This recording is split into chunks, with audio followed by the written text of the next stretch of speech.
टोंक से खबर है, जहां एसडीएम थप्पड़ कांड को लेकर अधिकारियों में नाराजगी है। आरएएस एसोसिएशन के सदस्य ने मुख्य निर्वाचन अधिकारी से मुलाकात की है। आरोपी नरेश मीणा पर कड़ी कार्रवाई की मांग है। आरोपी की जल्द से जल्द गिरफ्तारी की मांग की गई है। आरएएस अधिकारी ने सुरक्षा की मांग की है। फील्ड में काम करने वाले एसडीएम एडीएम को गार्ड मुहैया कराया जाए। जल्द गिरफ्तारी नहीं होने पर पेन डाउन करेंगे आरएएस अधिकारी। देवली उनियारा में एसडीएम को थप्पड़ मारने का आरोप है और तस्वीर आप देख रहे हैं, ये थप्पड़ कांड का मामला अब बढ़ता नजर आ रहा है। देवली उनियारा समरावता बूथ पर जमकर हंगामा हुआ। दरअसल विवाद इसलिए हुआ था कि देवली उनियारा विधानसभा उपचुनाव के दौरान निर्दलीय प्रत्याशी नरेश मीणा ने अपना चुनाव चिन्ह ईवीएम मशीन में हल्का दिखाई देने का आरोप लगाया। इस संबंध में जिला निर्वाचन अधिकारी टोंक को देवली उनियारा के रिटर्निंग अधिकारी, जो कि एसडीएम है, उन्होंने अपनी रिपोर्ट पेश की, जिसमें बताया कि मतपत्र प्रिंट करने के लिए चुनाव आयोग द्वारा निर्धारित चुनाव चिन्ह के लोगों का ही उपयोग किया गया है और उसके बाद इस पर हाथापाई होती है और ये पूरा मामला सामने आता है। अब इसको लेकर के आरएएस अधिकारी जो हैं, उन अधिकारियों में नाराजगी बनी हुई है। आरएएस एसोसिएशन के सदस्य मुख्य निर्वाचन अधिकारी से मिले हैं और आरोपी नरेश मीणा पर कड़ी कार्रवाई की मांग की गई है। आरोपी की जल्द से जल्द गिरफ्तारी हो, ये उन्होंने कहा है। समरावता के अंदर आज सुबह से अलग अलग तरह के घटनाक्रम देखने को मिले और उसके बाद में एक थप्पड़ कांड की गूंज सुनाई दी। नरेश मीणा जो मौजूद हैं, नरेश मीणा से बात करते हैं। नरेश जी, आखिर क्या हुआ ये बता दीजिए। देखिए, मैं सुबह पूरे बूथों पे जाने की इच्छा थी, मेरी सब बूथों पे चेक करने की इच्छा थी। मेरे पास यहाँ से मैसेज आया कि इस गाँव ने बहिष्कार कर रखा है, क्योंकि गाँव मेरा समर्थित गाँव था। मुझे ये था कि अगर वोट नहीं डालेंगे तो मेरा नुकसान होगा। मैंने अगर समझा इसकी, लेकिन इन लोगों ने अड़ गए। इन्होंने कहा आप हमारे साथ हो या नहीं हो, मना मैं आपके साथ हूँ, चाहे मेरा नुकसान कितना ही हो, मेरा बोर्ड खराब हो, कुछ भी हो, मैं आपके साथ हूँ। इन्होंने कहा साहब हमारी समस्या इतनी बड़ी है, वो स्टेट लेवल की है, सरकार के लेवल की है। राजस्थान गवर्नमेंट ही हमारी समस्या को हल कर सकती है। ऐसे में यहाँ के माताओं बहनों सबने कहा कि कलेक्टर साहिबा यहाँ आए। मैंने बात करी, यहाँ के अधिकारियों से बात करी। उन्होंने कहा साहब हम बात करते हैं। 2 घंटे हो गए, 3 घंटे हो गए, कलेक्टर साहिबा नहीं आई। यहाँ के एसडीएम बैठा हुआ था, उसने कहा कि मैं आ जाता हूँ। मैंने कहा नहीं, क्योंकि हम कल परसों जिस तरह की समस्याएं देवली उनियारा में, मैं लाखों लोगों को इकट्ठा करके जल्दी एक बड़ा आंदोलन करने वाला हूं और वो कलेक्ट्रेट का घेराव करेंगे हम। उस समय कलेक्टर जब हम बात करेंगे तो उससे वो ये कहेगी भाई आपने हमें तो पहले बताया नहीं। हम चाहते थे आज वो रिटर्न में दे दे, 1 लेटर वो सीएम साहब को दे दे, ताकि 2 दिन बाद में ये पता नहीं होना चाहिए कि भाई हमने सूचना नहीं दी थी। इसलिए, लेकिन कलेक्टर महोदय आई नहीं।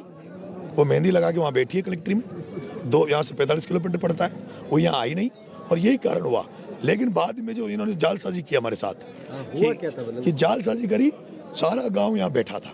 इस गांव की एक महिला आंगनबाड़ी, वो बेचारी वहाँ, उसका पोलिंग बूथ में उसकी ड्यूटी थी। एक यहीं का गांव का एक टीचर था जांगिड़, उसकी ड्यूटी थी, और उस महिला का पति भी वहीं था जो अपंग था। एसडीएम ने जबरदस्ती गाली गलौज करके जातिवाचक शब्दों से उसको गाली दी और देने के बाद उसको कहा तेरी नौकरी खा जाऊंगा, तू मेरे को जानती नहीं है, तेरी नौकरी खा जाऊंगा, ये वो। और 3 वोट जबरदस्ती अंदर डलवा दिए। मेरे को पता लगा कि जबरदस्ती वोटिंग, ये तो गलत है। पूरा गांव जो बहिष्कार कर रहा है और वो महिला ने आगे इंटरव्यू दे चुकी है कि मेरे साथ जबरदस्ती की है, जातिवादी गलत बात बोली है और उसके बाद ये कहा कि तेरी नौकरी खा जाऊंगा, तुझे सस्पेंड कर दूंगा। उसके बाद जैसे मेरा पता लगा, मैं सहन नहीं कर पाया, और सहन इसलिए नहीं कर पाया कि ये कौन सी जाति है। का गुस्सा 7वें आसमान में पहुंच। आप जो है वो एसडीएम, आप जो है 25 तारीख से मुझे परेशान कर रहे हो। मेरे पोस्टर फाड़े जा रहे हैं, मेरे लड़कों को गिरफ्तार किया जा रहा है, कल रात को गिरफ्तार किया, आज अलीगढ़ में बच्चे गिरफ्तार हैं। मेरे को क्यों परेशान किया जा रहा है? मेरा फिर सबसे बड़ी बात ये, मैंने सुबह मैडम को कहा, कलेक्टर मैडम को, कि मैडम मेरे जो बैलेट नंबर है उसका मैंने एक वीडियो फोटो भी जो है कुछ ऐसा वीडियो आपका जो फोटो है उसमें स्पष्ट दिख नहीं रहा, फोटो नहीं दिख रहा, मेरा चुनाव चिन्ह नहीं नजर आ रहा, सबके चुनाव चिन्ह नजर आ रहे। मैंने वो वीडियो बनाया ईवीएम का और आप देखना, मेरा उसमें हजारों वोटों का नुकसान किया है इन्होंने। इनको पता था बीजेपी को कि हमारी टक्कर नरेश मीणा से, नरेश मीणा हमें हरा रहा है। ऐसे में इन सब ने जानबूझ के इस तरह जालसाजी की। और जब कलेक्टर मैडम नहीं आई, हमने बहुत वेट किया। जब ये पता लगा, मैं वहाँ गया, मैंने पता किया तो जो वहाँ बैठे थे अंदर वाले, उन्होंने कहा साहब एसडीएम साहब ने जबरदस्ती वोट दिलवाए। मैं रोक नहीं पाया, मैंने उसके थप्पड़ दी और बिल्कुल, हाँ मानता हूँ, मैंने दी, 1 थप्पड़ दी है। लेकिन मुझे दुख है, दुख इस बात का कि मैंने 1 दी, उसके 2-3 और पढ़नी चाहिए थी, और वो इसलिए पढ़नी चाहिए थी। वहाँ से थप्पड़ देने के बाद जब मैं निकला तब मुझे पता लगा कि ये एसडीएम इतना गंदा है, इतना घटिया है। इसने हिंडोली में एसडीएम रहते हुए एक दलित महिला के साथ बेइज्जती की थी, उसके साथ मारपीट की थी और उस मामले में एपीओ भी हो चुका है।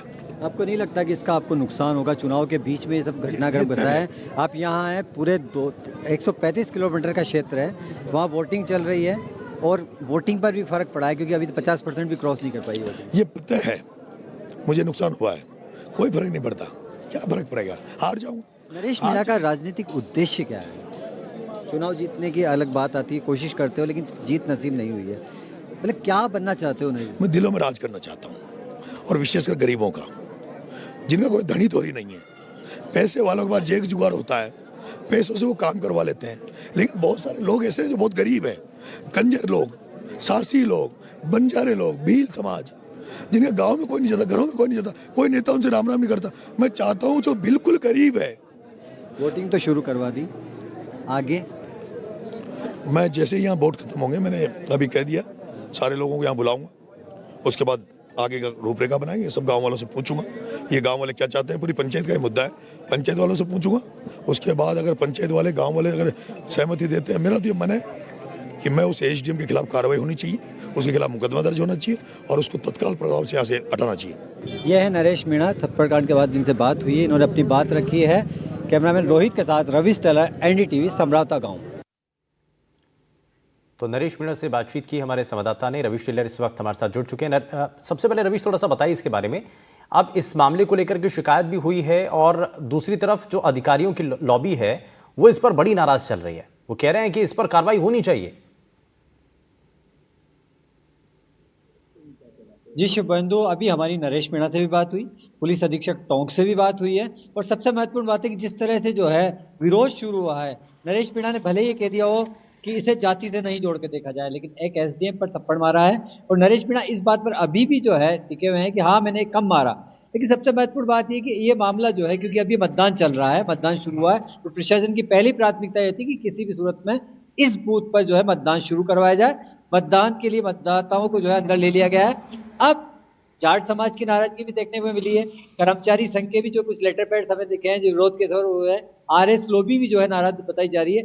ये मामला कहाँ तक जाएगा, आगे विरोध किस तरह का होगा, क्योंकि अभी फिलहाल नरेश मीणा इसी गांव में मौजूद है जहां हम मौजूद हैं, क्योंकि हम जो है थोड़ा सा गांव में नेटवर्क इश्यू के लिए जो है यहाँ मौजूद है, गांव में ही मौजूद है हम इस समय हाईवे पे, और अब बात करें तो अभी जो है एक चीज और जो नजर आ रही है वो रह रही है कि भारी जाब्ता इस गाँव में तैनात है और पुलिस किसी भी सूरत में जो है कोई बड़ा एक्शन लेने के मूड में नजर आ रही है।